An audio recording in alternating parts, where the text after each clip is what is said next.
Përshëndetje të nderuar zonja dhe zotrim, përshëndetje të dashur miq, ja ku po ritakohemi sërish me mua Tirona Lilin, pikërisht këtu në kanalin Monitor TV për të ndarë lajmet edhe ngjarjet më të fundit.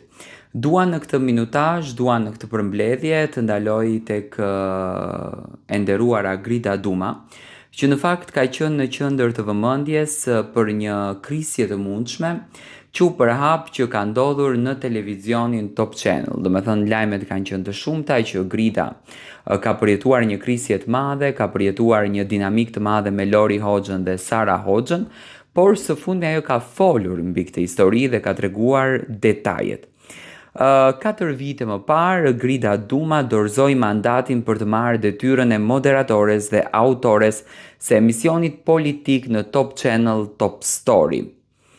Ajo ka rëfyer në podcastin Wetcast se e mori këtë vendim ku hoqi dorë nga politika pas propozimi që mori nga drejtuesja e Top Channelit Lori Hoxha, ftesë të cilën Duma e quajti një bekim në jetë.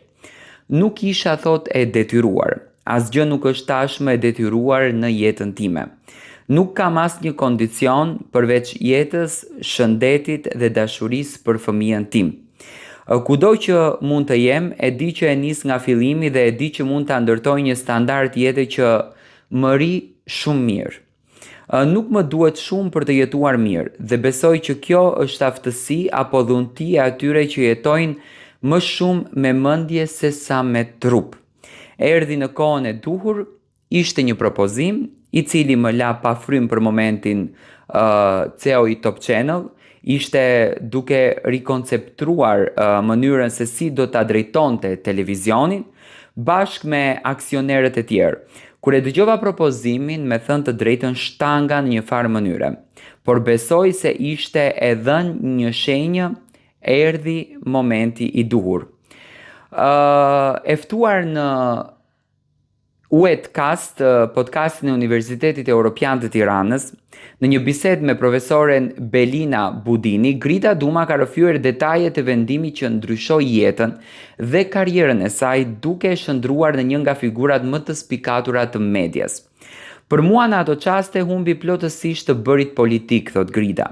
Në një grupim politik i cili kishte humbur kohezionin, shumësinë dhe qartësinë e vet, kanë qenë zgjedhjet lokale të 2 viteve më parë dhe kam pasur një protagonist të PD-s në emision i cili më tha: "Si ta bënim PD-n? Ti ike, disa të tjerë ikën." Ju përgjigja: "Sepse ju u çmendët." Edhe aty kam qesh. Nga pikpamja politike dhe logjike, për mua Partia Demokratike linte shumë për të dëshiruar, thot Grida. Sa i përket arsyes pse po bëhej politik, fragmentizimi i saj, mungesa e mirëkuptimit brenda vetes, mungesa e kohezionit dhe bërjes bashk për gjëra që ishin më të mëdha se sa të vogla që na ndanin, vendosja e gishtit dhe fajtorit brenda vetes pafund, a thua se nuk e dinim që përgjithësit nuk ishin as antarët, as bashkëvepruesit në politik, por ishte udhëheqësia e Partisë Demokratike midis Sali Berishës, Lulzim Bashës apo mes Sali Berishës dhe vetë Sali Berishës. Moderatorja dhe autoria Top Story tregoi dyshimet e saj të fillimit teksa thesoi se vendimi për të qëndruar në media ishte zgjidhja e duhur.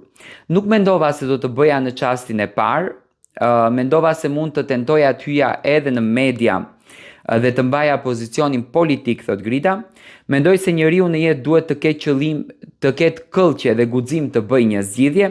Besoj se bëra zgjedhjen e dur nëse shohim se si janë sot të gjitha ata që marrin pjesë në estabilishmentin politik aktual, u shpreh Duma. Do të thënë Grida Duma nuk ka treguar dhe nuk ka thënë në mënyrë të detajuar që ka patur një krisje me Lori Hoxhën. Ajo thotë që edhe në qoftë se unë do të startoj nga fillimi këtë rrugtim, di ta bëj gjën vet, nuk i trembem gjës, por do me thënë duket se do vazhdon në televizionin Top Channel dhe që është e kënaqur me presidentet e këtij televizioni.